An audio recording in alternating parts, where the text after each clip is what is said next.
Alors, bonsoir tout le monde. C'est un très grand plaisir d'être avec vous autres ce soir. De tous les gens avec qui j'enseigne, à qui je parle au sujet de la douleur, c'est toujours avec les patients et les familles que je me sens le plus concernée, que je me sens le plus heureuse d'être présente avec eux. Parce que je sais que si vous êtes assis ici aujourd'hui, c'est parce que vous avez une bonne raison probablement. Vous êtes atteint de douleur ou vous connaissez quelqu'un intimement qui souffre de douleur chronique et vous cherchez de l'aide. Alors, on va essayer d'éclairer un tout petit peu ce sujet-là. La douleur est un siècle et la mort un moment. Ça veut dire à quel point ça peut être difficile et pénible de souffrir, même par rapport à la mort. Et il y avait une autre chose que quelqu'un a dit aussi qui m'avait touché beaucoup. C'est un petit enfant de 8 ans qui était dans une vidéo que j'utilise à l'université et qui parle de la douleur, à qui on demande qu'est-ce que c'est la douleur. C'est un enfant qui a été très malade depuis sa naissance, qui a été hospitalisé des années pratiquement. Et il dit cette phrase superbe, mais la douleur, c'est la maladie. Parce que sans la douleur, il n'y a pas vraiment de maladie. Et je pensais aux gens qui ont de l'arthrose parce que c'est une maladie tellement silencieuse, tellement cachée, profonde, qui ne paraît pas, qu'effectivement, si vous n'avez pas la douleur, vous ne savez même pas que vous en êtes atteint. Et c'est elle qui est votre premier et votre signal d'alarme le plus important. Et quand on arrive à la soulager, on arrive à vous amener à l'oublier un tout petit peu, cette maladie-là, à passer par-dessus. Et c'est pourquoi, pour moi, c'est si important qu'on parle du soulagement de la douleur. Alors, ce que je voulais qu'on regarde, c'est apprendre à reconnaître et préciser la sévérité de la douleur, parce que c'est pas pareil. Tout le monde a mal, mais c'est pas pareil pour tout le monde, et c'est ce que je voulais qu'on regarde. Comprendre un tout petit peu mieux les mécanismes de la douleur, parce que si je veux que vous en parliez avec votre médecin, je voulais vous amener à saisir un tout petit peu qu'est-ce que lui attendait, avait besoin de comprendre. Donc, si je vous l'explique un peu, ça va être plus facile. Et finalement, bien, les différentes méthodes pour soulager la douleur. La première chose à préciser, on parle beaucoup de douleur chronique depuis le début, on vous dit vous souffrez de douleur chronique. Et c'est important de voir la différence parce que nous, les soignants, je parle infirmières, médecins, pharmaciens, tous les gens qui travaillent dans le milieu de la santé, on a appris la douleur sous le visage, la douleur aiguë, la douleur sous le signal d'alarme, la douleur qui paraît. Le corps est alerté par une agression. Ici, le monsieur à gauche a un infarctus du myocarde, donc il est très souffrant. Et ce patient-là, quand il arrive, on n'hésite pas à s'en occuper et à le soulager parce que son faciès montre la douleur, parce que sa pression a monté, son pouls est accéléré et il a tous les signes physiologiques associés à une forte douleur et on est confortable à aller vers lui pour le traiter rapidement. La personne qui est à ma droite, à moi, à votre gauche, à vous, c'est un autre visage, c'est le visage de la douleur chronique. Quand le médecin, vous allez chez le médecin et que vous lui dites, quand il vous demande comment ça va, vous lui dites, oh, ça va pas, j'ai beaucoup de douleurs, j'ai des fortes douleurs, une douleur à 8, 9, il vous regarde, il dit, pourtant, vous avez l'air bien. Ça paraît pas, la douleur. Il ne la reconnaît pas sur votre visage parce qu'il est habitué de voir le monsieur avec l'infarctus. Pour lui, c'est ça, un patient à 8, 9 sur 10. Alors, c'est la première étape à comprendre quand on est soignant et quand on est proche aussi. On s'attend à avoir des signes externes de douleur, mais le visage de la douleur chronique est souvent beaucoup plus celui d'une dépression, d'une tristesse profonde que celui de la douleur que l'on connaît d'avance. Alors, il faut voir que le corps a appris à vivre avec la douleur. Il a cessé de donner les signaux apparents de la douleur, de dire le pouls est normal, la pression est normale, la personne cherche à faire les choses de façon normale et non pas comme dans la douleur aiguë. Tout de suite, je veux préciser 3 types de douleurs. On va faire un tout petit peu de physiologie rapidement. Mais pour moi, c'est central que vous arriviez à clarifier les termes, OK? Alors, on parle de 3 types de douleurs principalement. On parle d'une douleur nociceptive, d'une douleur neuropathique, des termes que vous entendez souvent, et de douleurs mixtes. Alors, je vous explique. OK? Pas besoin de lire, là, vous allez retrouver ça sur le web, sûrement. Juste comprendre qu'est-ce que c'est une douleur nociceptive. C'est la douleur d'un système nerveux normal. OK? Je mets ma main sur le poil et ma peau est brûlée. La douleur qui survient lors de la brûlure, c'est une réponse de signal d'alarme. C'est une réponse à une agression et c'est mon système nerveux qui voulait me donner de la douleur pour que je sache que je dois m'occuper de la main. Alors, c'est une douleur qui est produite d'abord sous une agression, quelque endroit que ce soit. Il y a des substances inflammatoires. OK? C'est une douleur c'est une agression qui va paraître à quelque part. Même si elle est profonde, je vais prendre un rayon X où je vais aller voir et je vais voir qu'il y a eu un tissu qui a été lésé. Et le système nerveux il est en santé. Il produit des substances de douleur. Il produit des messagers de la douleur. Je vous en donne deux. Substance P et glutamate. Vous n'avez pas à les retenir, simplement de comprendre que dans la douleur nociceptive, la douleur normale, votre système nerveux n'est plus le même lorsque vous avez été agressé. Il s'est mis à produire des substances qui, elles, vont apporter le message de douleur au cerveau. Parce qu'il ne faut pas oublier que la brûlure est dans la main, mais la sensation de la douleur est dans le cerveau. La douleur est toujours au niveau du cerveau. Quand le médecin dit « c'est dans votre tête », bien, vous pouvez toujours lui dire « vous avez raison ». OK? C'est comme ça pour tout le monde.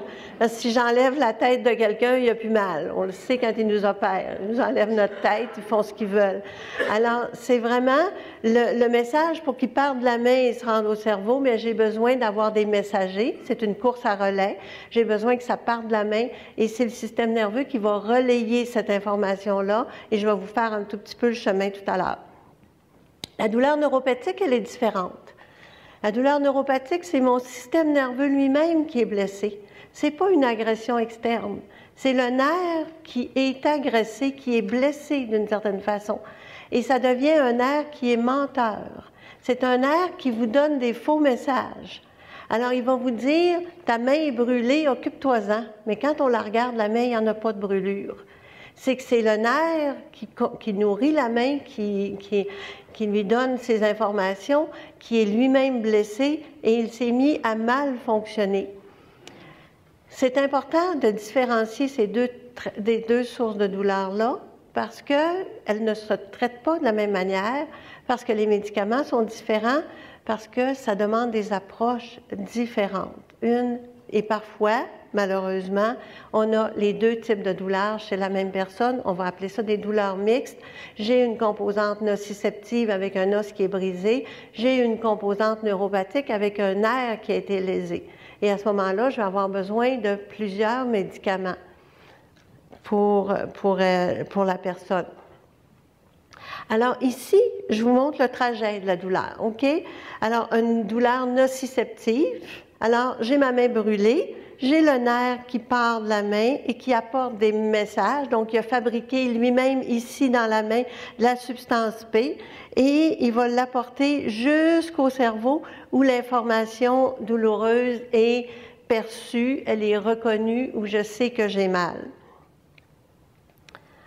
Dans la main brûlée, ça fait mal à cause de ce qu'on appelle, nous, la soupe inflammatoire. C'est pas de la soupe, c'est des substances particulières qui sont fabriquées pour maintenir la sensation douloureuse. Alors, si ma main devient rouge, enflée, si ça devient tout avec une cloque, toutes ces substances-là, c'est de l'inflammation. On peut en avoir dans la main qui est brûlée, mais dans votre os qui fait de l'arthrose, il y a de l'inflammation. Dans le genou, dans la hanche, dans l'épaule qui est brisée, ça donne de la douleur nociceptive et il y a de l'inflammation. Les anti-inflammatoires que vous avez sûrement tous essayés, ils travaillent à aider à enlever cette soupe inflammatoire, à réduire cette information douloureuse qui est ici en périphérie, qui est ici dans la main ou dans la hanche ou dans le genou.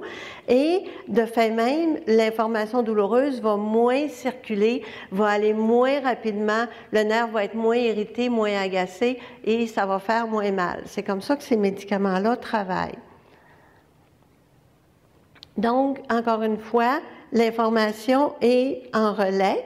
On va voir ici que le nerf a fabriqué des substances de douleur. Ici, il y a un deuxième neurone qui attend. Je vous dis, une course à relais, c'est d'attendre le bâton. Alors, la substance P, elle arrive ici, dans la moelle épinière, et elle va monter jusqu'au cerveau pour apporter l'information douloureuse. Donc, il y a eu un relais. C'est important de le comprendre parce que c'est ce qui nous explique pourquoi ça passe par la moelle épinière. C'est parce qu'on doit faire un transfert à ce niveau-là. Et on va voir tantôt que le soulagement de la douleur se fait dans la moelle épinière, ici. Alors la réponse ici, on va la voir tout à l'heure. Comment on reconnaît qu'on a une douleur nociceptive? Parce qu'il n'y a pas de test, hein? Il n'y a pas de la rayon X, il n'y a pas d'examen qui vont faire ça. Alors, c'est la description que vous allez en faire. Quand le médecin vous dit, pouvez-vous m'expliquer qu'est-ce que ça vous fait? La question que vous haïssez tout le monde. Parce que vous avez l'air de dire, bien, regarde, ça fait mal, tu n'as jamais eu mal? Bien oui, mais plus que ça. Est-ce que c'est une douleur qui est sourde, qui est profonde, qui est achalante? Est-ce que c'est un martèlement, un serrement, un pincement, une torsion, comme quelque chose qui est en train de nous écraser, qui est en train de nous coincer? Puis quand c'est une douleur qui est très profonde et très vague, c'est souvent nociceptif. Des exemples de douleurs nociceptives, mais l'arthrose, naturellement, je ne pouvais pas passer à côté de l'arthrose. Bien sûr, toutes les choses musculo-squelettiques, les tendinites, les fractures, les tendons, les tendinites, tout ça va faire partie de ça, l'arthrite. Les maladies de Crohn, donc tout ce qui est viscéral, les infarctus, les douleurs à l'estomac, les douleurs à l'intestin, tout ce que vous pouvez imaginer, en fait, des nocicepteurs, qui est le neurone qui apporte l'information douloureuse au cerveau, eh bien, il y en a partout. Donc, je suis susceptible d'avoir de la douleur nociceptive partout. La douleur neuropathique, différente. OK? Mon nerf est blessé. Ici, c'est un exemple de sclérose en plaques. Vous avez ici un nerf normal et ici, vous avez un nerf qui est blessé, dont l'enveloppe, c'est comme un fil électrique et l'enveloppe du fil, l'enveloppe de mon neurone a été brisée par la maladie. Et là, le nerf, lui, il devient menteur et c'est lui qui donne des fausses sensations, des sensations anormales. Alors, comment on la reconnaît, la douleur neuropathique? Bien, souvent, le patient va dire « j'ai des chocs électriques ». J'ai des éclairs, j'ai des coups de poignard, ça me brûle comme du feu. Parfois, le patient va dire, ça me fait mal juste à m'effleurer, j'endure même pas mes vêtements. OK? L'eau sur mon corps, ça me fait mal. L'air sur le courant d'air me fait mal. Dans ce temps-là, vous savez que c'est neuropathique. Quand vous avez une région de votre corps que vous dites « je touche puis je la sens pas », c'est bizarre, c'est tout engourdi, c'est comme chez le dentiste, c'est parce qu'il y a un nerf en dessous qui est coincé puis qui travaille mal. OK? C'est les sensations d'aiguille, le froid à l'intérieur, la sensation d'engourdissement, de fourmillement. C'est des douleurs neuropathiques. Des exemples, il y en a tellement, mais j'ai pris les plus courants, ceux que vous devez entendre parler un tout petit peu.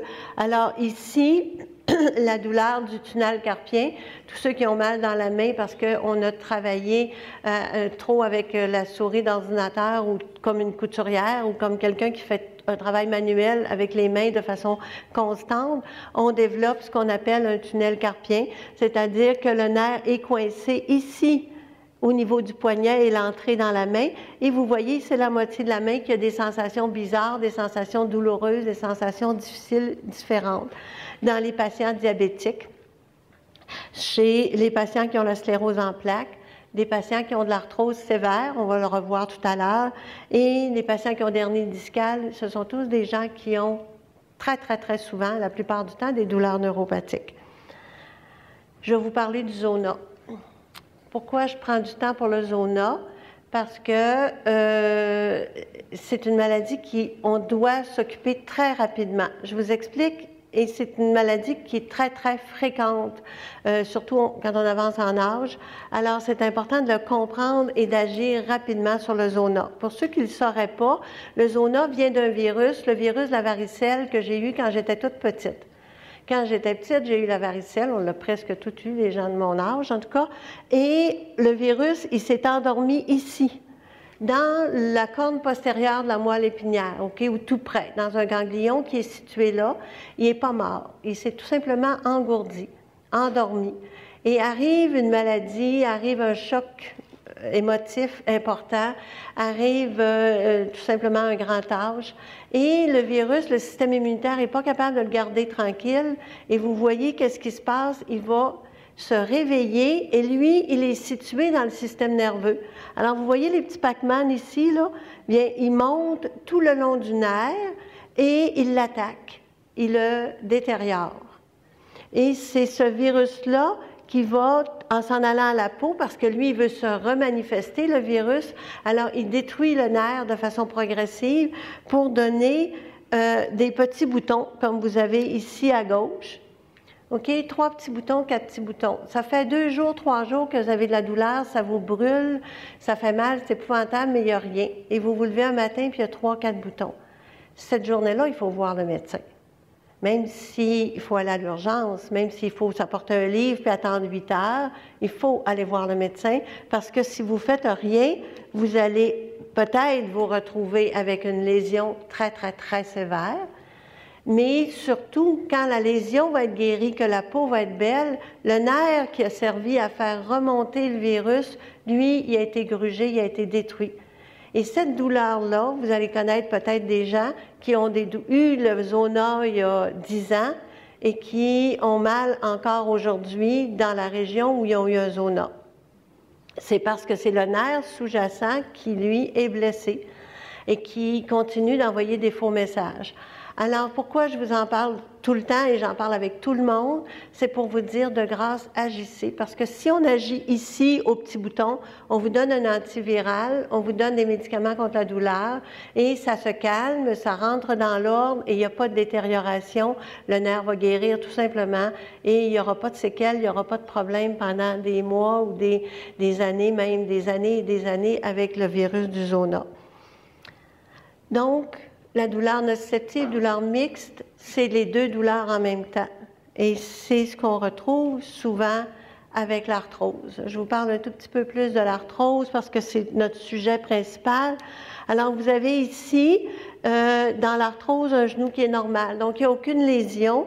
Les cartilages est intact, les os sont normaux. Et vous voyez les muscles autour, ils sont bien nourris, ils sont bien efficaces et ils sont protégés. Dans l'image du milieu, ça devient différent. Déjà, on voit du rouge. Ma soupe inflammatoire, elle est située là. Ça veut dire qu'il se passe des choses. Il se passe de la douleur à cet endroit-là. Ça commence à faire mal.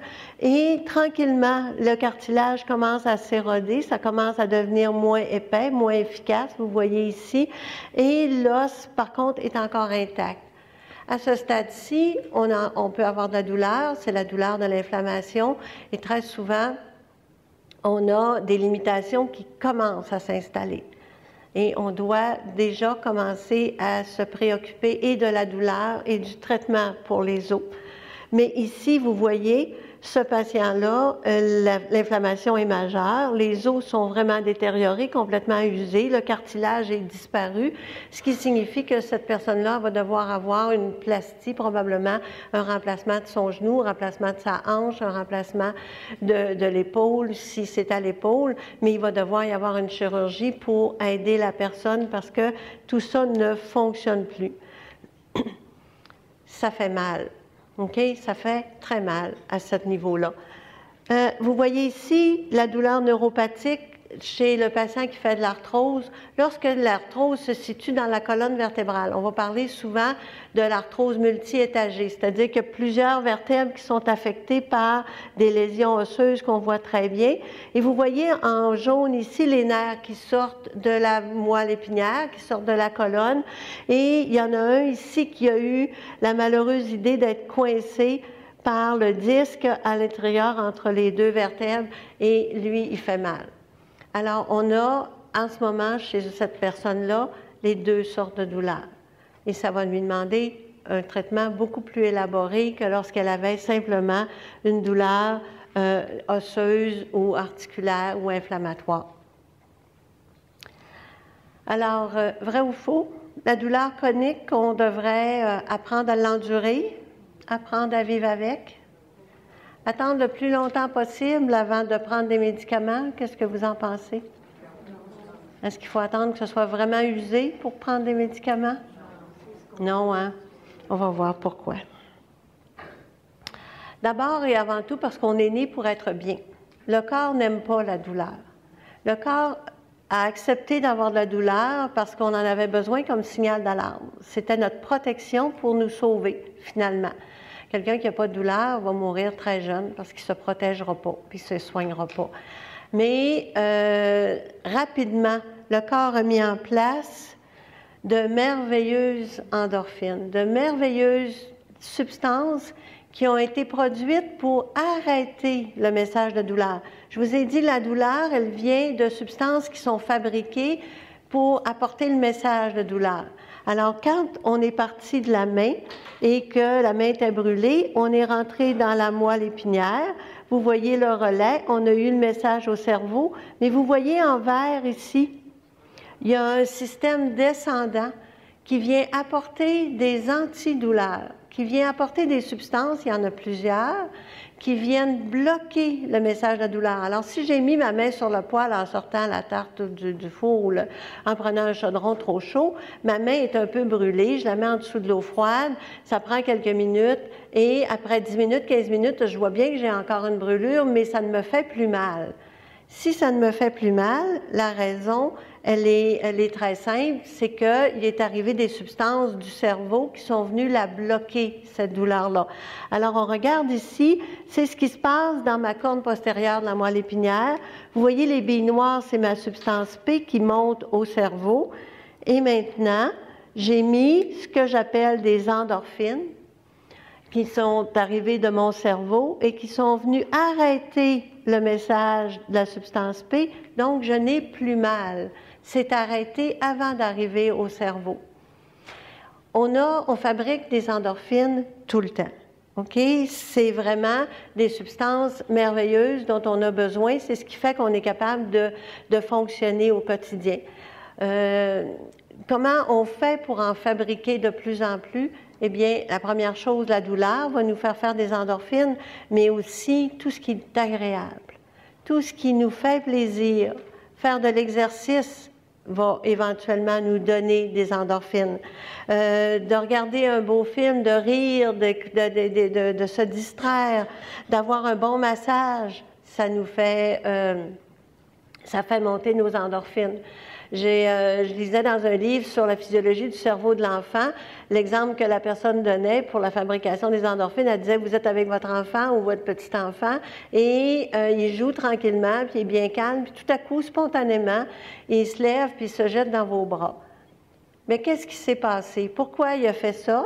Parce que dans son cerveau, dans sa chimie du cerveau, il y a eu un manque, OK? Il a manqué d'endorphine, il s'est comme ennuyé. Il y a eu quelque chose qui l'a mis moins confortable et elle disait, prenez-le comme un compliment, vous êtes une source d'endorphine pour cet enfant-là. Vous faites monter et vous le remettez un peu heureux. Et on est comme ça au quotidien. Combien de fois vous vous dites, ah là, il faut que je fasse quelque chose, c'est plate, là. Ça dépend de votre tempérament, ça dépend qui vous êtes, ça dépend si vous voulez aller marcher, ça dépend si vous voulez aller prendre l'air, si vous voulez aller magasiner, si vous voulez vous acheter du chocolat, si vous voulez écouter un film à la télé, ou si vous voulez appeler une amie qui vous fait rire et pas celle qui vous fait pleurer. Mais vraiment, c'est de cette façon-là qu'on travaille sur notre système qui fabrique des endorphines et c'est ce système-là qui nous aide à lutter au quotidien contre la douleur. Dans la douleur chronique, malheureusement, c'est souvent pas suffisant. On n'arrive pas à le fabriquer suffisamment, sinon on n'aurait pas mal. Alors le massage, la chaleur et le froid font monter les endorphines et vont bloquer le message de douleur. La relaxation, la méditation, ce ne sont pas des approches banales. On a fait des résonances magnétiques avec des gens qui méditaient, qui étaient douloureux, des patients qui sont souffrants. Et dans le scanner, on leur a demandé de méditer et on voyait très, très, très bien la zone de douleur s'atténuer et même disparaître chez quelqu'un qui avait beaucoup d'expérience avec la méditation. Donc, c'est une façon, le cerveau a eu un certain pouvoir sur la douleur. Il est capable d'arriver à bloquer ces messages de douleur et à les atténuer en fabriquant plus de substances antidouleurs et des choses comme ça. Alors, avec la douleur légère, c'est extrêmement efficace. Et ça devrait être vraiment cultivé. On devrait se connaître suffisamment pour savoir comment on fait monter, nous, nos endorphines. Mais il y a plusieurs approches pour soulager la douleur. Les analgésiques, quand je vous ai montré tout à l'heure que les endorphines venaient bloquer le message de douleur, eh bien, nos médicaments qu'on utilise en douleur, qu'on va voir un petit peu plus loin, sachez qu'ils vont s'installer exactement au même endroit que les endorphines naturelles. C'est sur les mêmes récepteurs, c'est à la même place, ils font le même travail que mes endorphines. Quand les patients me disent « Moi, je veux pas de morphine, Franck », je dis « C'est dommage parce que vous en fabriquez, puis là, vous en faites plus assez et on n'a pas beaucoup de choses pour remplacer ce que votre cerveau ne vous donne pas en quantité suffisante. » OK? Alors, les morphines, les opiacés remplacent nos morphines naturelles qui sont insuffisantes pour soulager l'intensité de la douleur qu'on expérimente. Alors, la physiothérapie, l'ostéopathie, l'acupuncture, la chiropratique, les infiltrations, tout ça, est-ce que ça aide? Absolument. C'est des approches absolument intéressantes et leur moyen d'action, c'est très souvent de faire monter les endorphines. Donc, de soulager la douleur de cette façon-là. Par contre, dans les douleurs sévères, c'est limité. Il faut toujours avoir en tête que je dois avoir une efficacité, je dois avoir une réponse. Vous allez voir un thérapeute, vous y allez 2, 3, 4 fois, vous devez voir un changement dans l'intensité de votre douleur. Ça doit avoir une efficacité, que ce soit des médicaments, que ce soit des crèmes, que ce soit un thérapeute, il faut que vous voyiez une différence. Pourquoi il faut soulager rapidement? Parce que la douleur chronique risque de briser le système nerveux. Et ça, c'est une des raisons principales qu'on connaît depuis les années 2000. C'est que la fameuse théorie bien endurée, c'est pas grave, je traite, puis ça va passer, la douleur. Si ça passe pas, bien apprenez à vivre avec. C'est qu'on s'est rendu compte maintenant, les recherches ont démontré que ce système nerveux-là, ici, ce merveilleux système de faire venir des morphines naturelles, des endorphines, si on le surcharge, si on lui envoie des messages de douleur de façon répétée pendant trop longtemps, il y a un risque, c'est pas tout le monde qui va faire ça, mais il y a un risque qu'il se fasse une mémorisation de la douleur dans cet endroit-là, dans cette région-là, et que la douleur soit très difficile à éliminer par la suite. On peut briser notre mécanisme antidouleur et de douleur et faire en sorte que ça ne fonctionne plus très bien si on laisse la douleur fonctionner et être libérée constamment. C'est pourquoi de plus en plus, on insiste pour soulager même la douleur aiguë. On dit n'attendez pas, demandez les médicaments, attendez pas qu'elle monte la douleur, on veut la devancer. En douleur aiguë, on cherche un 0 douleur, un 1 douleur. En douleur chronique, c'est un peu différent malheureusement, on va en reparler. Soulager rapidement, pourquoi je vous dis de faire attention? Mais parce que si je vous demande de bouger, et c'est ce qu'on vous demande avec l'arthrose, tout le monde vous dit la raison principale pourquoi il y a de l'arthrose et que les os se détériorent, c'est qu'il y a manque d'exercice, il y a manque de mobilisation, mais je ne vous donne pas ce qu'il faut pour bouger, parce que le réflexe naturel, si j'ai mal, c'est de m'immobiliser, c'est d'arrêter. Mais je veux que vous bougiez. Alors, il y a une contradiction flagrante dans ce domaine-là. Alors, moi, je dis aux patients tout le temps, je voudrais vous donner des médicaments pour la douleur, mais je voudrais le faire pour que vous bougiez, que vous repreniez vos activités, que vous redeveniez actif, pas pour que vous restiez assis dans le fauteuil et que vous partiez, pas du tout. C'est pas comme ça que ça se fait. Mais pour au contraire, que vous redeveniez mobile. Vous voulez parler avec son médecin, OK? Vous devez aller rencontrer votre médecin. Vous d'abord prendre un rendez-vous pour parler de la douleur seulement, OK? Première chose. Parce que vous avez plusieurs problèmes sûrement. Vous avez de l'hypertension, vous faites du diabète, vous avez d'autres maladies qui vous préoccupent, vous êtes inquiète de beaucoup de choses. Le médecin qui est devant vous, il y a un temps limité pour vous, et vous décidez que vous allez lui parler de la douleur. Alors, il faut que vous lui preniez un rendez-vous et que vous lui disiez que vous allez, que vous êtes là pour parler de la douleur seulement. OK? Vous allez vous préparer. Il n'aimera peut-être pas ça, que vous arriviez avec une liste, mais ça, c'est pas important. C'est pas ça le but. Le but, c'est que vous sachiez qu'est-ce que vous voulez lui demander et arriver à le faire. Alors, il faut tenir un journal de douleur la semaine qui précède la visite. Et vous allez le documenter de façon claire pour être confortable avec ça. Rappelez-vous qu'il ne peut pas savoir ce que vous ressentez, comme personne ne peut savoir. OK? C'est une question que vous seul avez la réponse et vous allez devoir faire l'effort de lui expliquer. Et là, j'arrive avec mon échelle, que vous connaissez tout le monde, le fameux 0 à 10, que personne n'aime, parce que tout le monde se dit, mais qu'est-ce qu'il veut savoir? C'est combien? Alors, on dit 0 douleur, 0 c'est aucune douleur, puis 10 c'est une douleur qui empêche toute fonctionnalité. C'est ça le 10 sur 10. Vous avez mal à l'épaule, OK? Vous avez une douleur dans l'épaule. À 1, 2, 3, votre épaule, vous faites ce que vous voulez. Sauf qu'après un certain temps, vous devez bouger et vous devez vous reposer. Mais vous êtes capable de faire tout ce que vous aimeriez faire. C'est ça qui est important. À 4, 5, 6, ça commence à être différent. Il y a des choses que vous voudriez faire, mais que vous ne faites pas. Parce que là, ça fait trop mal. Alors, vous commencez à faire des choix. Vous choisissez ce que vous voudriez faire et vous dites ça. Mais là, soulever le sac de pommes de terre, ça, c'est trop. Soulever mon petit-fils qui est rendu à 20 livres, ça, je peux plus. Ces choses-là sont extrêmement importantes à noter. Parce que c'est elles qui sont les témoins de votre douleur. C'est elles qui montrent ce qui est vraiment une limitation. Alors, les limitations que vous allez reconnaître, vraiment, c'est la façon que vous allez en parler avec votre médecin. Vous allez lui dire, « Docteur, il y a des choses que je ne peux plus faire et que je veux faire. J'ai 50 ans, j'ai 60 ans, j'ai 70 ans, il me reste 20 ans, 30 ans, 40 ans à vivre.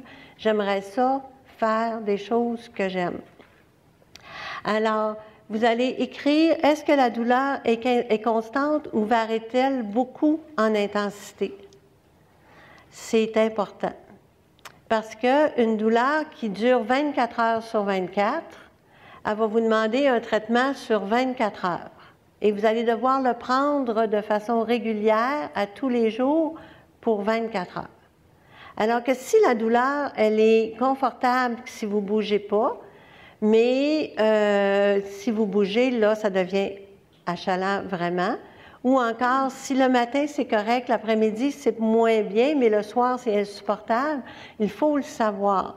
Parce que le traitement doit s'ajuster à ces moments-là. Parce que si je vous traite comme si vous aviez mal tout le temps et que vous avez mal seulement à certaines périodes de la journée, vous allez vraiment éprouver des inconforts avec trop de médicaments pendant une certaine période de temps. Alors, on doit savoir ça.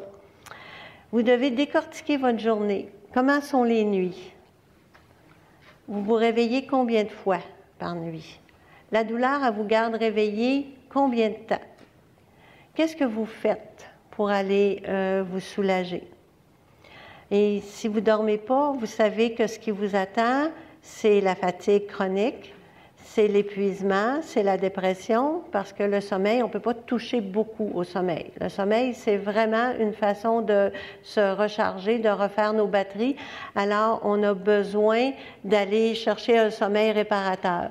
Alors, notre premier objectif en soulagement de douleur, c'est de donner le sommeil, d'aller récupérer le sommeil.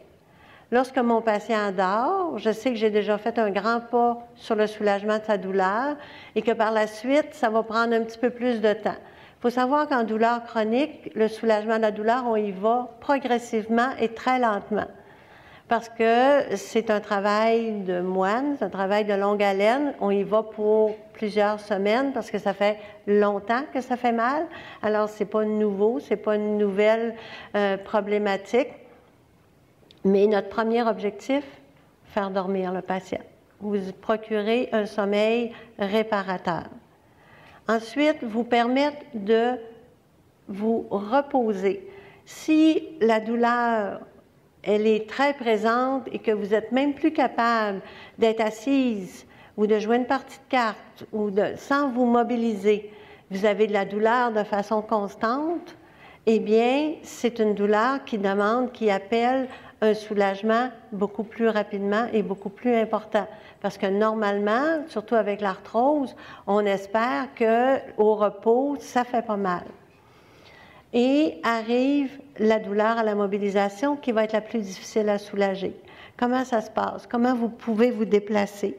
Comment on arrive à marcher sur combien de distance vous arrivez à vous déplacer? Vous faites 5 minutes, 10 minutes, 15 minutes? 1 heure? Ah, OK. C'est pas la même chose. Si mon patient peut aller faire facilement 2-3 heures au centre d'achat versus celui qui a de la difficulté à aller chercher une pinte de lait au dépanneur, c'est un autre univers et ça va demander complètement autre chose pour le traitement de cette douleur-là. Est-ce que vous êtes encore capable de vous laver, de vous coiffer, de vous habiller normalement? C'est la base. Quand on ne peut pas se laver, prendre sa douche, se coiffer, le séchoir, ça fait trop mal. Je ne peux pas tenir quelque chose sur une... Je ne peux plus soutenir mon chaudron pour les pommes de terre. Je ne peux pas transporter les sacs d'épicerie. Je ne suis plus capable. J'ai mal aux genoux, j'ai mal à la hanche. Je ne suis pas capable de monter un escalier, 2 escaliers. Pourtant, il y a 3 escaliers chez moi, mais chaque marche est une torture. C'est un sérieux problème de douleur. On est en face d'un gros problème de douleur. Et ça va demander une approche beaucoup plus efficace et agressive que si la personne me dit « bien, j'arrive à faire tout ce que je veux, mais c'est vraiment pas confortable comme avant. Puis j'ai besoin de m'arrêter, j'ai besoin de me reposer, j'ai besoin de faire des pauses parce que je suis plus aussi efficace qu'avant. Je suis plus aussi bonne qu'avant. »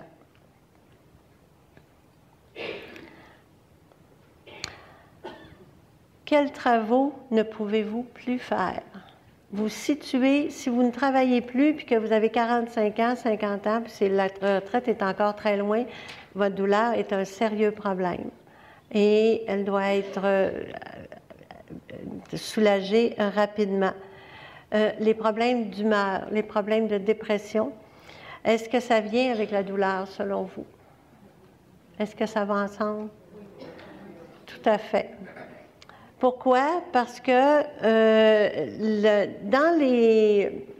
je vous ai dit, il y a plusieurs substances qui viennent bloquer le message de douleur. Et dans ces substances-là, il y a de la sérotonine et de la noradrénaline. Pour vous qui seriez familiers avec la dépression, vous savez que les gens qui font des dépressions, c'est des gens qui manquent dans leur cerveau de sérotonine et de noradrénaline. Ces 2 substances-là, dans le cerveau, elles sont responsables au niveau de l'humeur, mais au niveau de ma moelle épinière, dans ma corne postérieure, elles sont responsables de bloquer le message de douleur. Alors, si j'en manque, non seulement je vais être plus souffrant, mais je vais être plus triste et plus déprimée. Plus je suis triste et déprimée, et plus je manque de sérotonine, plus j'éprouve de douleur. C'est vraiment un cercle vicieux. Et quand on fait une évaluation avec les patients, une des premières chose que je vérifie, c'est l'humeur et si la présence de dépression, parce que je sais qu'en travaillant sur la dépression et en soulageant le patient, en augmentant sa sérotonine et sa noradrénaline, je vais atténuer sa douleur, parce qu'il va mieux lui-même se soulager. Est-ce que la douleur vous oblige à renoncer à vos loisirs, à votre vie sociale? Ça doit faire partie de votre journal, parce que vous devriez avoir une vie. Vous devriez être capable de voir vos petits-enfants, de voir vos amis, vous devriez être capable de jouer aux cartes, vous devriez être capable de jouer au bowling si vous jouez au bowling avant. On veut que vous bougiez, on veut que vous fassiez des activités. Bien, la raison est que vous devez avoir des médicaments pour vous soulager. Je parle beaucoup des médicaments. Et les gens disent, bien, pourquoi tu ne nous as pas élaboré beaucoup sur les autres approches? Les approches alternatives, OK? Les approches dites douces, de médecine douce, les approches comme l'ostéopathie, l'homéopathie, je vous ai dit tout à l'heure qu'elles étaient efficaces. Oui, tout à fait. Elles le sont particulièrement dans les douleurs légères, OK, au premier niveau. Mais dans les douleurs modérées à sévères, si dans votre journal, vous avez écrit que vous ne fonctionnez plus dans votre vie quotidienne, si votre douleur est à 10 sur 10 ou 8 sur 10 ou 7 sur 10, en haut de 5, 6 sur 10, ça signifie que vous n'êtes plus capable de faire beaucoup de choses que vous aimeriez faire, qui seraient normales pour vous de faire. Eh bien, à ce niveau-là, c'est fort possible que vous n'arriviez pas à vous soulager uniquement avec les approches alternatives et les médecines douces. C'est fort probablement que vous allez devoir aller chercher des médicaments.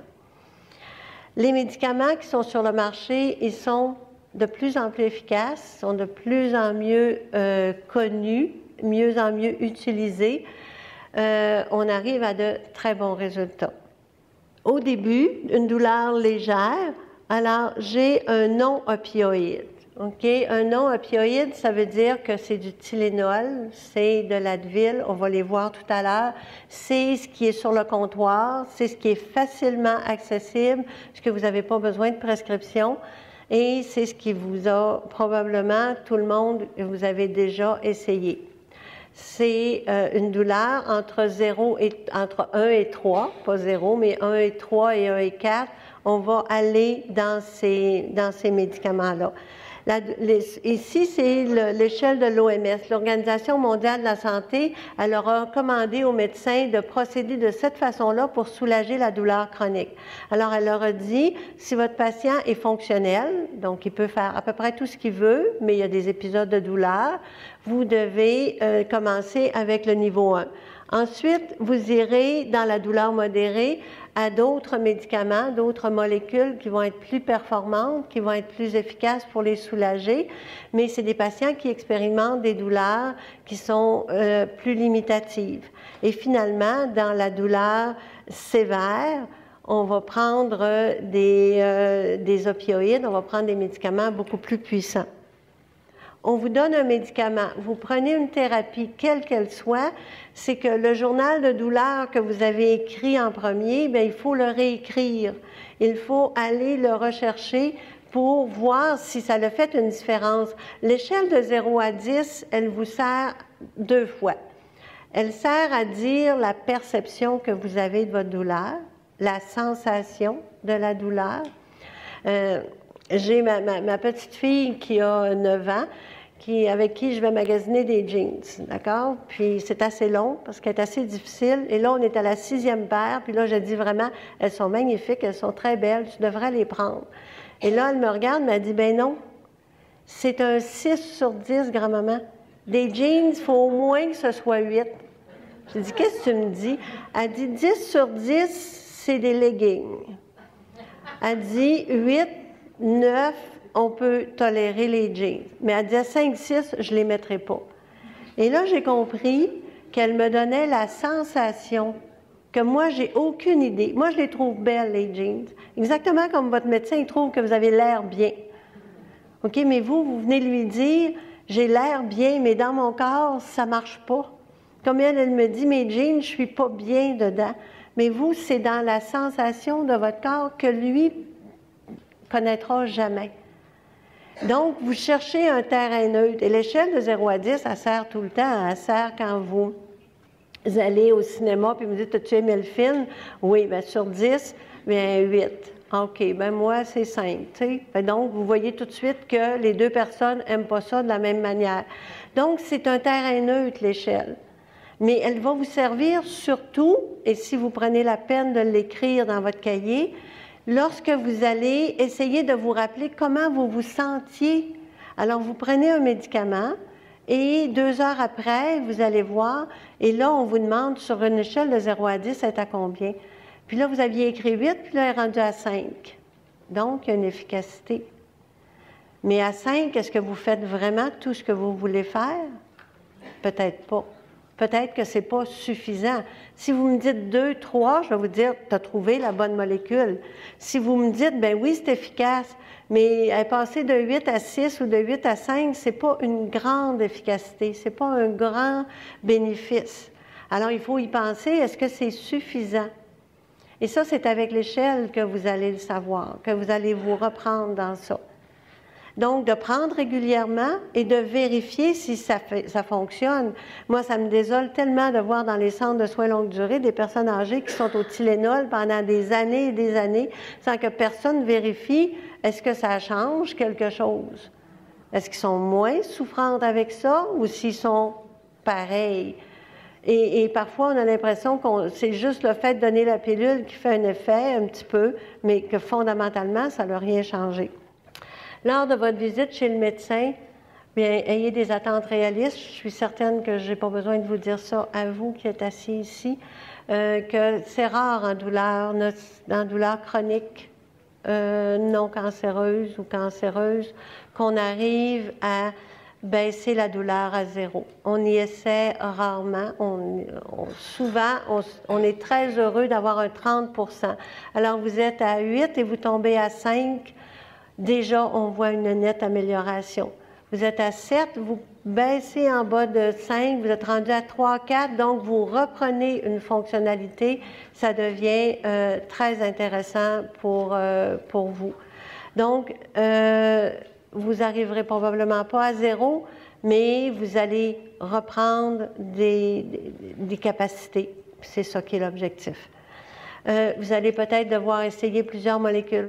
Il faut être sérieux dans cette recherche-là, exactement comme lorsqu'on essaie de... Le diabète, vous savez, les patients qui font du diabète, c'est une comparaison que j'utilise souvent avec les patients qui ont de la douleur chronique parce qu'on est presque avec le même problème. En diabète, ce que j'ai manque d'insuline et j'ai trop de sucre. En douleur chronique, j'ai trop de substance P et j'ai pas assez d'endorphine. OK? Pourquoi c'est plus facile de travailler avec les patients diabétiques et que les médecins ne discutent jamais pour traiter un patient diabétique? La première chose, c'est qu'ils ont un appareil pour le mesurer. Ils ont un test. Ça, c'est magique. Ils ont un chiffre.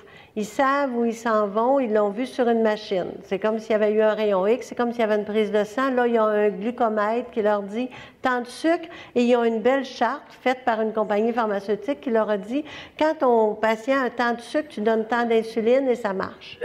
Alors, ils sont dans une zone de sécurité. C'est pas une bonne nouvelle de savoir qu'on va prendre de l'insuline. Pourtant, le patient, il sait très bien qu'il n'a pas le choix. S'il ne prend pas, son insuline, c'est une question de vie ou de mort. Et là, vous allez me demander, mais les médicaments pour la douleur, vas-tu prendre ça longtemps? Je n'ai jamais vu un médecin dire à son patient, après 2 ans, ça fait 2 ans que tu as de l'insuline, là, il faudrait qu'on y pense, là, on va essayer de t'enlever ça. OK? On n'enlève pas l'insuline à un patient, il en a besoin. Mais si on n'a pas traité vos os, si on n'a pas trouvé de façon de réparer les structures osseuses qui ont été brisées, si vous n'avez pas eu de chirurgie dans l'épaule ou dans la hanche qui vous faisait si mal, eh bien, ça se peut bien que vous les preniez très longtemps. Mais s'ils vont fonctionner et ils vont vous aider, c'est ça qui est important. Mais lorsque vous allez avoir une réponse, c'est-à-dire qu'on va avoir traité, vous avez eu une chirurgie, votre hanche, elle vous fait plus mal, vous allez arrêter tous les opioïdes que vous aurez pris, vous allez prendre toutes ces pilules-là qu'on vous a montrées et vous allez les mettre de côté spontanément. OK, on va le faire d'une façon progressive parce qu'il faut reparler au corps, il faut aller lui dire, regarde, ça, tu as eu ça pendant tant de temps, là, je te l'enlève, comme on fait avec du décadron. Le décadron, qui est une molécule contre la douleur qui est tellement merveilleuse, mais qu'on ne peut pas utiliser en douleur chronique parce qu'il y a trop d'effets secondaires, puis qu'elle détruit les os. Fait que c'est pas vraiment ce qu'on souhaite avec les patients qui font de l'arthrose. Donc, on ne l'utilisera pas, mais c'est un très, très bon antidouleur. Mais les gens qui ont eu du décadron, on le fait on le défait de façon progressive. Vous allez peut-être avoir plusieurs molécules, puis ça va vous décourager. Vous allez dire, ben j'aurais aimé ça pas prendre de pilule. J'aurais aimé ça que juste le massage, juste les autres traitements fonctionnent. Mais ça fonctionne, mais c'est trop de courte durée. Ça vous soulage rarement suffisamment pour redevenir fonctionnel. Et vous allez peut-être probablement avoir des effets secondaires. Et là, vous allez avoir besoin de votre pharmacien. Vous allez avoir besoin d'un pharmacien pour vous guider dans vos démarches. La constipation, ça se soulage, ça se contrôle. Okay? On ne peut la traiter. Les nausées, elles sont très incapacitantes, souvent avec les médicaments contre la douleur, mais sachez que ça dure 2 semaines, puis après, ça va être rentré dans l'ordre. Ne vous en faites pas trop avec la constipation, puis avec les nausées. Ça va disparaître. Et s'ils sont trop sévères, les médicaments pour les nausées, pendant 1 semaine ou 2, et c'est fini après. La somnolence légère, ce fameux inconfort, parce que la dernière chose que vous voulez, c'est de dormir tout le temps, c'est de ne pas être capable de faire vos mots croisés, d'écouter la télévision, de parler avec vos amis, de sortir. Et là, vous commencez des médicaments pour la douleur, puis ça vous endort, puis vous n'aimez pas cet effet-là. Eh bien, sachez que normalement, la somnolence légère, elle est temporaire pour 1 semaine. Et de jour en jour, elle va s'estomper. Et les patients qui sont stabilisés dans leurs médicaments, c'est-à-dire qu'on a trouvé le dosage qui les soulage, même si c'est de la morphine, même si c'est des gros médicaments, et lorsqu'ils sont stabilisés et qu'ils n'ont plus de somnolence, la personne va y arriver, vous allez reprendre vos activités, vous allez pouvoir conduire la voiture. Il y a des milliers de personnes qui conduisent des voitures et qui sont plus, ils ont fait des tests à la SAC pour dire, vérifier si quelqu'un qui prend des opioïdes depuis quelques mois et qui est bien stabilisé, qui n'augmente pas ses doses, qui est au même dosage pendant un certain temps, on a vérifié ses réflexes et ils sont très bons. Sont très confortables, il n'y a pas de difficulté. Alors, il ne faut pas penser que parce que je commence ces médicaments-là, que je vais perdre mes capacités. Ça va tranquillement revenir. Vous allez vous retrouver dans vos chaussures, dans votre niveau de confort. Vous allez reprendre votre bien-être. Donc, pour réévaluer la douleur, reprendre le journal de douleur. Est-ce que vous pouvez reprendre quelques-unes de vos activités et combien de temps? Est-ce que le chiffre de 0 à 10 a un peu diminué? OK? C'est vraiment un guide important. Et est-ce que vous êtes plus de bonne humeur? Est-ce que l'humeur s'améliore? Parce que je disais tout à l'heure que le diabète, c'est une maladie sévère et que c'est une maladie mortelle, mais pour moi, la douleur chronique, c'est aussi une maladie mortelle parce qu'elle entraîne des dépressions tellement sévères qu'il y a des gens qui se suicident uniquement pour des douleurs physiques non contrôlées et qu'on n'a pas essayé de contrôler. Alors, ça, c'est inacceptable. On est en 2012, il y a beaucoup de médicaments qui sont disponibles et ça ne devrait plus se produire. On devrait atteindre au moins une zone de confort suffisante pour que la personne puisse redevenir fonctionnelle. Et je termine avec deux présentations.